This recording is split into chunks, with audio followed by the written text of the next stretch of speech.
Oi, oi.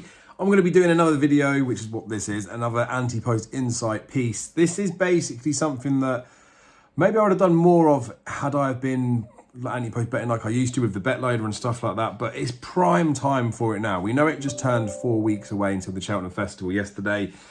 There will become a feeling of maybe we've already got all the information we need. Maybe we're not going to see any Cheltenham Festival winners coming out. Or maybe we're going to be start looking for offers, promotions, the road to Cheltenham, the sort of countdown to Cheltenham boosts that the bookies might do. So this is a prime time to just take stock of where you're at. I'm going to look at some of the markets, tell you the ones that probably could or couldn't be interesting. And yeah, just give my view on a lot of the races as they stand, how I might be thinking about stuff. So with gg.co.uk, I'll be chucking out a bit more content with them. I'm going to put some stats up for each of the races, like quick stat things. Again, they're going to make up a small percentage of your overall opinion, but some of them are quite handy to whittle down things. And we're going to have handicap entries coming out next week with the weights revealed the week after. So it's probably important to look at the horses in those instances before the weights come out, obviously the Irish ones, to give yourself a view of who you fancy, who you might like. And then please try and make a mark of what you think their mark could be. That's not just to add £2 or £3 on top of the Irish number. Go into the form and see if you can give yourself a number. This is really helpful for going forward as well, because A, you'll see where they match up, but B, if you think something should be rated, I don't know, for conversation's sake, 150, and the UK handicapper gives it 145, that then becomes of more interest. And then you can see how it falls in with the weight buckets and all those band things with the stats and stuff. But yeah, really important and really exciting time. It's a good sort of educational piece to do these things. And with loads of stuff, right, it is just the case you need to do it yourself to find out. So that's going out on the GG website this week, and my column for the Ante-Post stuff. I'm going to pop that up on the screen in a minute. I'll share the screen for the Betfair Exchange as well. You'll probably see a few market levels that I've played in there as well. I don't really care if you see them. And I'm also going to talk about checking your Ante-Post position. So that's going to be another thing on screen I'm going to show you. Excel tool again, you know I love a bit of Excel. Use this in the bet loader a lot. So this would be something where people could tell from a percentage thing. You could see how much it would cost you to stake now to how much it cost you to stake when you did it before, although there would have been non-runners and things like that. From a value perspective, you would have made more money. So the bet loader has that in there if you're still using it. Haven't updated a version of that for a little while, but I'm sure there's people that still can and are using it. This I will show you as a quick spreadsheet. Anyone can mock it up themselves. If you need it, then drop a comment below, like and subscribe to the channel. So let's share the screen. We're going to quickly go through the GG column, but not all the way through. That just leads me into the Excel stuff. And when I do the Excel stuff to show you a position, we're going to quickly look at the exchange stuff. Try and keep this to as quick a video as I can, but with everything covered. So GG stuff's up on the screen now. Talked about the fact that it's the final countdown. So where I mentioned, right, we're 28 days out and that we may have seen most of the winners, it's quite interesting, right? I had a sort of gut feeling that, I don't know, 10%-ish would be the numbers. And I wonder whether that came more from the fact that I do think more about graded races, but, you know, like your big ones, the championship races, the trials and the types of horses that are going there aren't running a few weeks before in advance. So they're there. So I thought it would be in and around that. I didn't expect it to be big numbers. What I was quite surprised by, though, was in the last 10 years, just some quick stats here, there's been 46 winners inside the last 10 years. So that equates to 17%, right? So if you add up the total of the number of races, there's a few races that haven't been run 10 times, but for the percentage perspective, it does work. 27 of those 46 won handicaps, which means if you do it just on the handicap-only races and 27 winners that come out of it, it's 30%.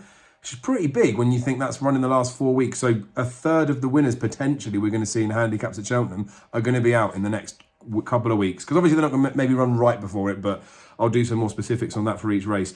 It's also interesting if you dig a little bit deeper into it that not every single handicap has even had a Cheltenham Festival winner. So you could whittle that down to maybe 5 or 6 where the strike rate's going to be close to 50-50, whether they've run in the last 28 days or not. So that makes it important, because not to take foot off the gas or anything like that, but watching racing now, right? There might be some informative pieces that are going on. I touched in the column as well, the stats for each specific race for the last 10 and last 5 years, but then I've put in brackets little comments that might be relevant. So the only championship race winner was Annie Power. She won a mare's race, didn't she? And she was the super sub. So just forget championship races, we'd have seen what we need to see by then. National Hunt Chase.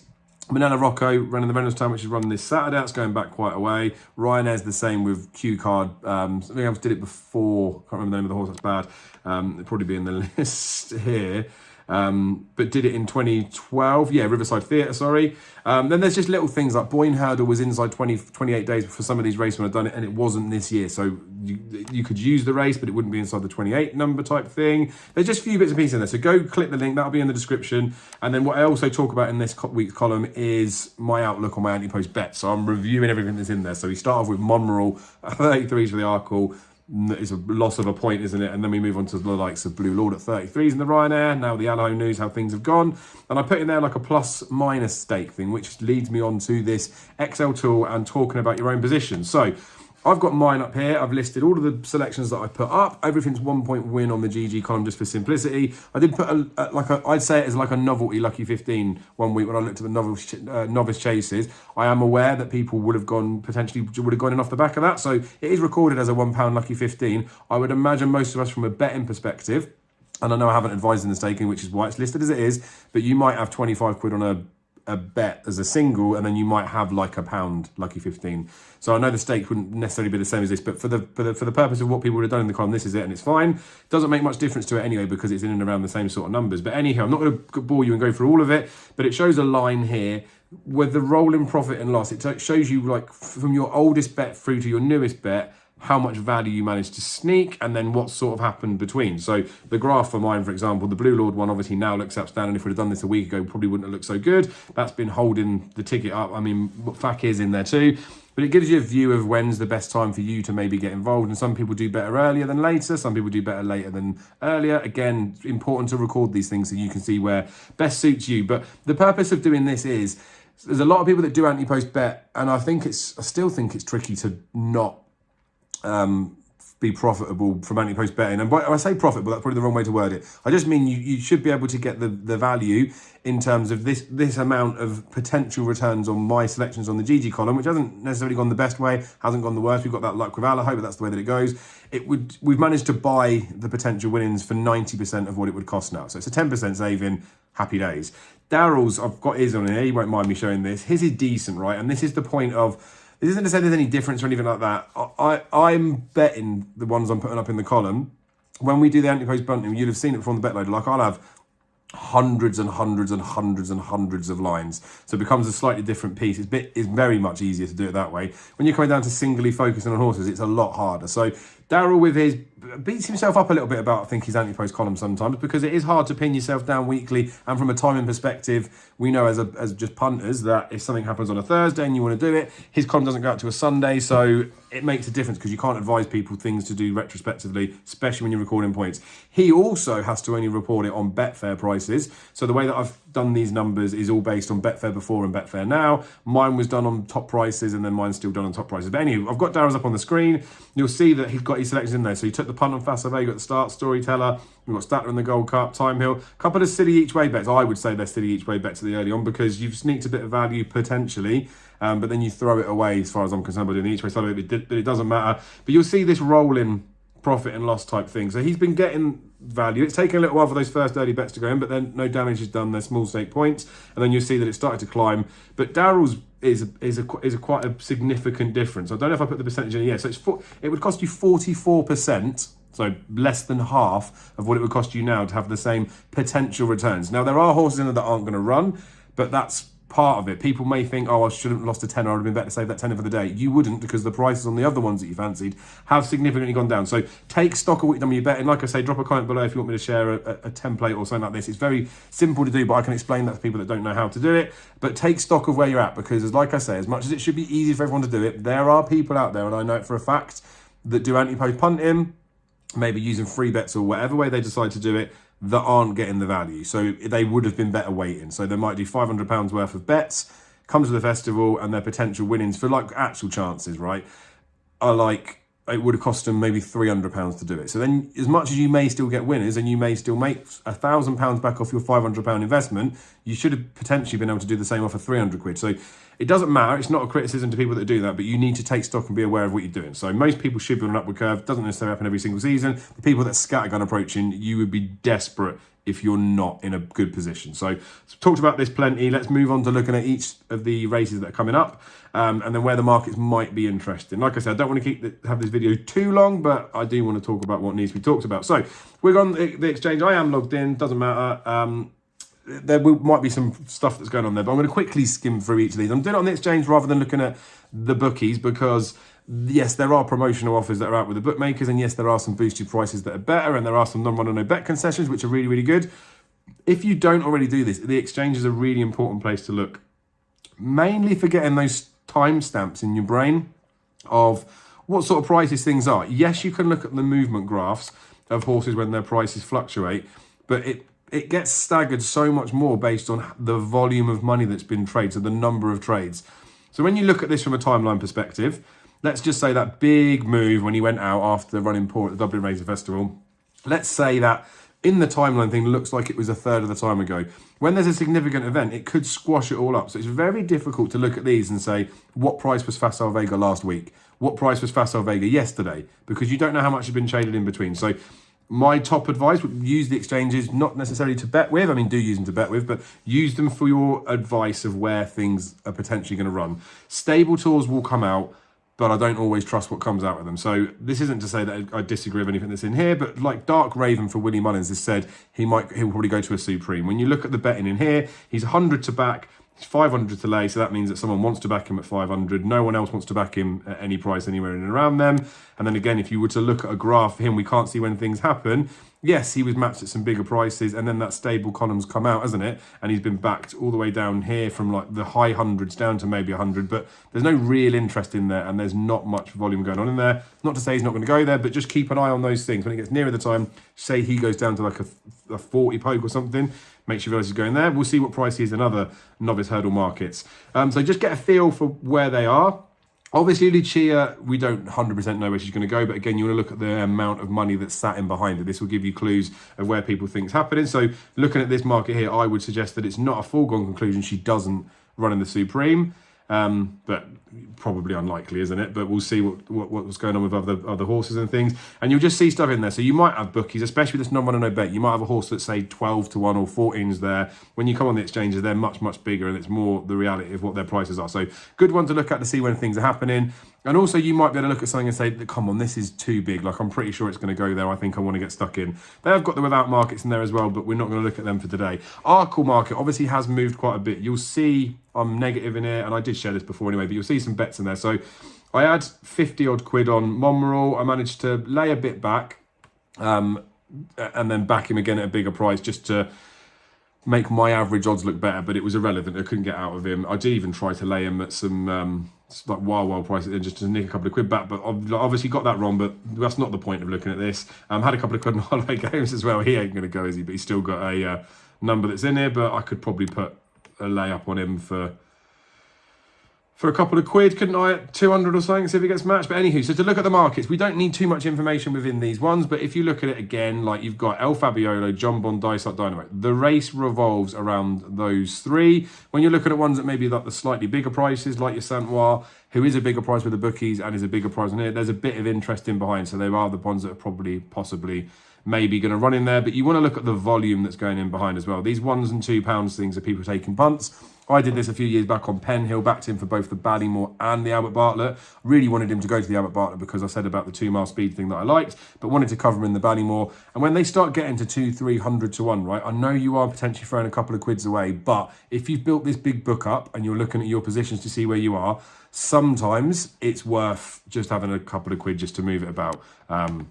Just see what's going on with the prices. And if there's enough interest in something, it'll make you semi-tempted. And you can manipulate the stakes on Betfair to bet 10p's. If someone's offering you 500 and saying, I know it's not going to run, but you can end up having 20, 30p on it just to get yourself some stakes back. Again, for like the champion hurdle, we don't need to look at this one too much because we know where the market is, we know where the interest is, and it really is all about Constitution Hill and State Man. Don't even really know what price of Vauban is in the normal books, but you look on him, he's a 20s poke. This market is already at 102%. How much movement there's going to be in with any of these, I don't really know, but it's a market that just sort of tells its own story. When we look at the Mares Hurdle, there's been lots of fluctuation that's happened within this one. I still think Echoes and Rains are priced, to be honest with you. Epitaph was semi-annoying because I I tried to do some trading on Betfair. I put a deposit limit in because, well, no, I didn't. I put a loss limit in because I wanted to do it with my trade and I didn't want to make any mistakes in my code and then all of a sudden lose a lot more money than I wanted to. For some reason, I put the loss limit in there. It just wouldn't let me bet on anything. So I had to wait a week for that to come off. But anyway, Epitaph was 10s at one point, or 9s, and I wanted to top up on to do like a little mini arb that I've done in here. It's for small stakes, it's just pointless stuff, it's just boredom more than anything. But again, when there's only peanuts behind horses, right, the uncertainty lets you know that that's what people are thinking. If you watch this in a few days and you see that there's bigger money sat behind those, it might give you a clue of where horses are going. You might be able to put some multis on with the bookies that are non-run and no bet at reasonable prices before the prices change. Bet365 are best odds guarantee with a non-run and no bet as well. So you can nick bits and pieces in there. I remember when York Hill was either going to go Supreme or Ballymore, they were 8-1 for the Ballymore, and it was non-run and no bet, but it was best odds guaranteed too. Sometimes the value isn't the same as it was before, like they don't take as many risks with it, but you can get those old switcheroos in there. So the mares could be a race that's got some switcheroos. I still like Echoes and Range, to be honest with you. She's probably, you probably get 10.0, so 9-1 with a bookie anyway. And remember, when you bet on the exchange, it would be Ante-Post rules apply, no non-run and no bet stuff in here. So you want to look at those top end prices. National Hunt Chase. I think Manella Kroon has got I think he'll definitely run, would be the first thing I'd say. Him and Mr. Coffee are both like doggy, aren't they? Again, the market's fairly true to where you would expect it to be, so that's all fine. Jockey bookings and things might come out at some point. Remember when LeBroy was jocked up with Jamie Codd and then his price just collapsed and then he was actually a reasonable price on the day as well. So again, market moves on here will make a little bit of a difference, but just gives you a bit of a feel. So you'll have the top price for the bookmakers of what horse might be. I don't know what Gala de Mesnu is, but say he's 6-4. When you see he's 2-1 on here, although it's not necessarily the difference between the non-run and no bet or not, it gives you the more realistic truth of what price or chance that horse has actually got. They're betting 107% on here now. So again, depending on who runs and who doesn't run, it's going to make a little bit of a difference, but they're not going to be too far off telling you what the prices are. Like Gala de Mesnu is going to be a 2-1, possibly 2-1 plus horse on the day. We'll see. So that's the Tuesday stuff. Just having a little look through what might be happening on there. Ballymore Market's a really interesting one. I do like Hermes Allen, and I do think we're going to get a bigger price on him. I think that the Willie Mullins type horses, the Irish horses, maybe there's promotional offers, the fact that he's Paul Nicholls trained, I would be looking at that as an advantage for the fact that I think they're going to offer us a bit of a bigger price about him. I'm very keen to get a few quid on Hermes Allen. I like at the moment now, the 7-2-ish, I don't think it's a terrible price anyway. Again, when you get these horses been backed at big price and you're trying to look through these graphs, it's really tricky to have a look and see the weight of stuff that's been chucked in on bits and pieces on there. So just looking at the graphic on this side, although there's hundreds and hundreds of pounds matched at different prices, again, you don't really know the stamp of when they've gone in there. But from a quick look at things on here, you want to try and get yourself a bit of a feel of where that price is going to go. So this market's already 112%. Betfair about 101 on the day. There are horses that may not come in here. That could happen. But Hermes Allen's got taken up such a good percentage of it already. I think his price will only get bigger. So he's one that I will be looking to back at a bigger price. It's interesting, though, because there's lots of horses here with good bits of money sat behind them at not far off the asking price. So reading this by the lines, Hermes Allen, Impero Pass, Goodland, Gaelic Warrior, Champ Kylie, In the Pocket would all be running in a Ballymore. And then it's big chances the rest, isn't it? But interesting one anyway, and I'll be looking at those. I'll see when the prices go up because I never know. Like someone might decide that they want to take on Hermes Allen early, and I might be able to get someone. Like you got to find your entry points, but we can come on to that another time. I took a wild swing at a hard door on it. I can't even remember what price it was because they chuck up the odds down to 1 when it's been completely and utterly ruled out, so it hasn't got an entry. It was a big price, like hundreds and hundreds and hundreds. Anywho, again, when you look at the depth of money that's going in behind, there isn't bundles in the Brown Advisory Chase. So while we've been shored up a little bit in the fact that Jerry Colon was good in the Scilly Isles, there are still question marks, I guess, around the race in its entirety, and there's no real confidence or weight of money looking to go somewhere with something. Again, it's 115%, so when they're jumping up to these higher numbers, which is potentially lower than the bookies were betting on their Ante-Post rules, but still a lot lower than it would be with the non-run and no bet concessions. You get a bit of a feel of the certainty in a race, like how things are going. There'll be stable tours and lots of stuff coming out now, which might move things a little bit. But again, you want to really look at the market and how much money's in there. And let's be honest, if I wanted to go on in now and knock Jerry Colomb down to like a 9 to 4 poke, it's going to cost me 60 or 70 quid to do so. Not saying I would do that, but that could happen. A couple of people put some 25s or 50 pound bets and all of a sudden he shortens up loads. Then it makes people wonder, oh, is something else going somewhere else? Or all these types of things. It's even like Sir Gerhard there in it. You could put 32 quid on to drop him down to 7.0 on the exchanges. The bookies won't necessarily follow suit automatically, but there will be prices on here that are lower than a bookie and you can manipulate the exchanges if you wanted to tell a different picture. Not that it's going to get you anywhere, just saying you could. So trust the markets on here, look at the percentages and see where things are going, but look at the weight and volume of money that's in behind. So Champion Chase is a real good one to look at, I suppose. And Nagamines in and around a 2 to 1 poke. Edberstone's a little bit bigger. Editor de Geet, right? As much as Editor de Geet's in here, there's not much interest in him. There's a bit more than 7 to 1 that's potentially available. There's not much money sat behind him. So that he'd be the sort of one that, to me, is going to be going off a bigger price than he is currently on the exchanges. Then there's all your other bits and pieces of horses in behind. Again, there's small amounts in there. There's actually comparatively quite a small amount of money wanting to be matched on this market fully. So again, the uncertainty's in there. Like I said, the percentage is about where they should be. Some of these horses may not run, some of them will still, but there's such big prices. Won't affect too much on the percentages. Someone like the Cross Country Chase, right? There's going to be nibbling bits of money in here for Delta work because people are going to try and get like a little bit of a price, but who knows what will happen with him. Like Tiger Roll went out to a big price on the actual day when the weather and stuff was coming in. So this is more a market I'd look at nearer the time, but again, have a glance, see what's going on in case there's anything that flies in, like names you're not recognising, but you see bits of money, have a little bit of a study. And then for the Champion Bumper, this will be an interesting one because again, the confidence levels in theory should be quite low, but when we get these previews and things coming out, someone's going to start saying stuff about types of horses. So when you see some numbers going in on the lay side, the pink side, for big bits of money, or I don't know, even anything over like 30, 40 quid, they're interesting. And then on the lay side of it as well, you want to look at the opinions of people that want to take things on. If they're matched close to the bookies' prices, it could be scalpers, it could be people that are just arbing with their best odds guaranteed. It could be people that have got an opinion, could be people that have already got an anti-post position and they're trying to move themselves out of it, but it tends to be fairly like low volume in here still. We'll go on to Thursday. Turner's Chase, Mighty Potter, look at that for little Freebie. Back to him at 7-2, laid him at 2.9. Woo-woo! Money! He's one, right? I know it's the most novelty little bit in it. He was actually one I tested when it came to the loss limits to be able to get money back in. But anyway, you'll see within the weight of money around these types of things, again, the ones that are interesting. The Turner's race is typically wide open every year. Like, people don't really know everything's going. Mighty Potter goes there. We know that for a fact. Banbridge is probably going to go there. It depends what happens in other races, but like he'll probably go there.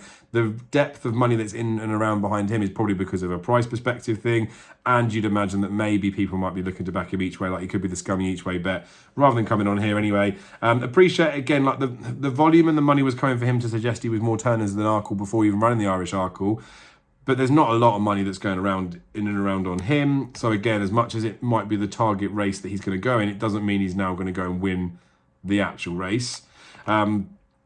What else have we got? Sir Gerhard, he's probably going to go up and trip. There's just nothing really of interest in there. But again, you'll see when we get closer to it that these markets might move. Just have a little look at it. That'll be one I'd have less interest in, to be honest with you, because the Potter just shits home. The Potemps final, again, the handicaps are risky ones to try and have any confidence in. You might see someone take the mick, but I wouldn't be too fussed about these ones. We haven't even got weights and things out yet, so handicaps very much pinch of salt.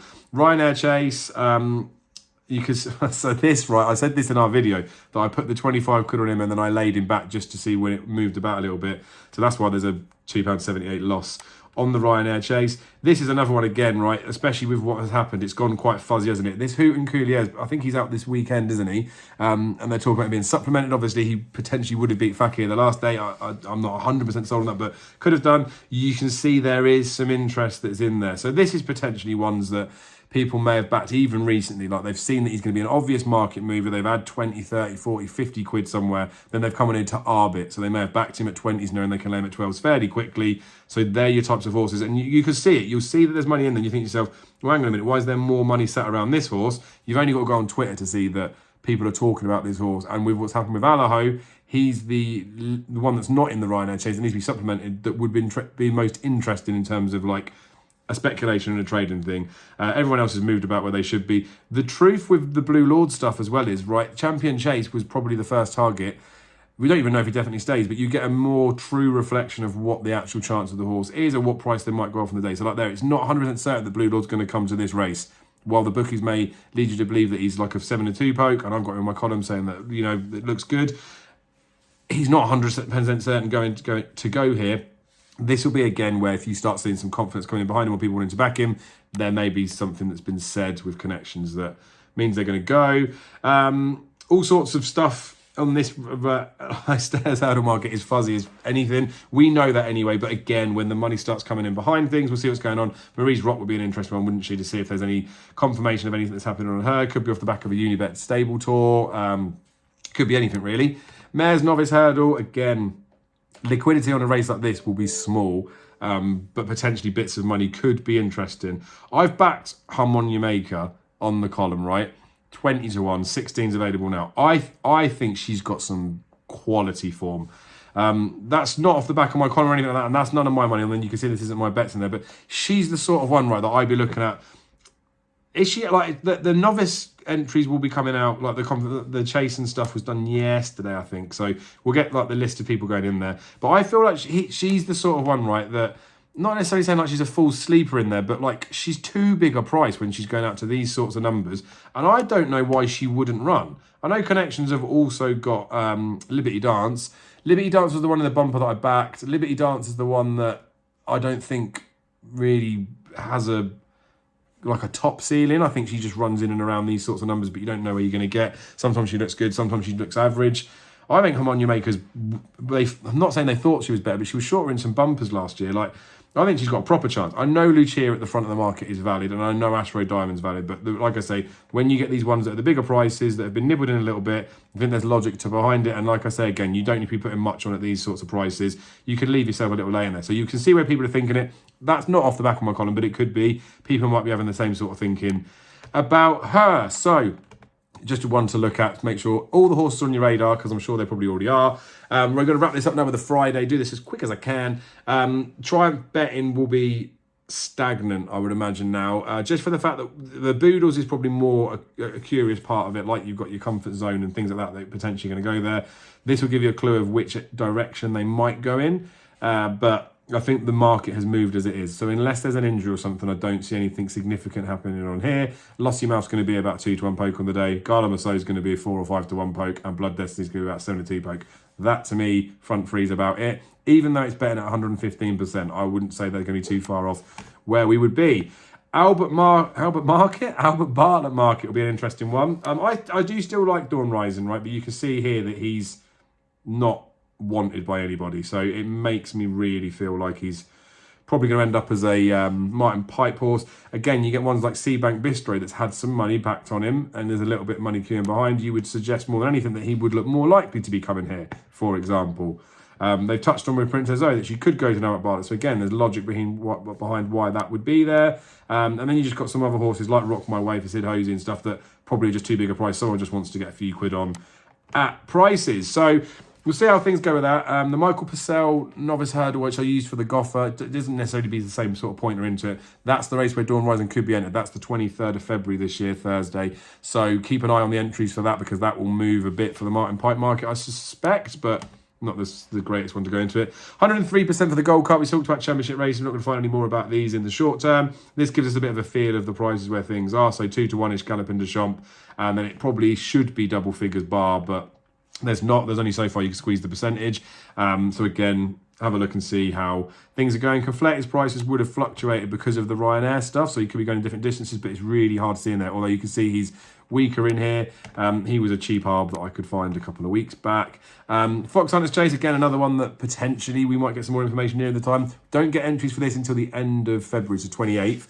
But it doesn't really matter. We sort of know who's going there. And then ones like this, Billaway, obviously, like Deneen put him up. It was a bit strange that he drifted out in price, to be honest with you, but again, you can see why there's money behind certain ones of these, and you can see with Vosalay there, like the money that is sat behind is probably the truer price that people want. People want 3 to 1 about this horse, not the 7 to 4 or whatever's available with the bookies. And then the Mare's Chase, we know who's probably going in these races. Again, the market's made up by the fact that we've got lots of form in the book. It is really made up by these two in the front, isn't it? But borderline like a match race between the two of them.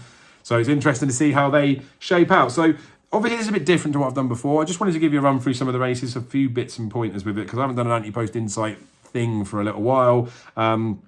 yeah, I'm going to be spitting out some more content for GG. There's a few other bits that will be coming out, videos and like tips and stuff near the time. I don't know how I'm doing that thing. I'll be telling you ones that I want to back. I'll do that on the channel anyway, so you haven't got to go anywhere else. But if you can go and click the links that I share on Twitter, it does me a favour because it gets the numbers up. And I think they're pretty good reads as well. So be lucky. I will speak to you all again soon. And it's less than 4 weeks till the festival.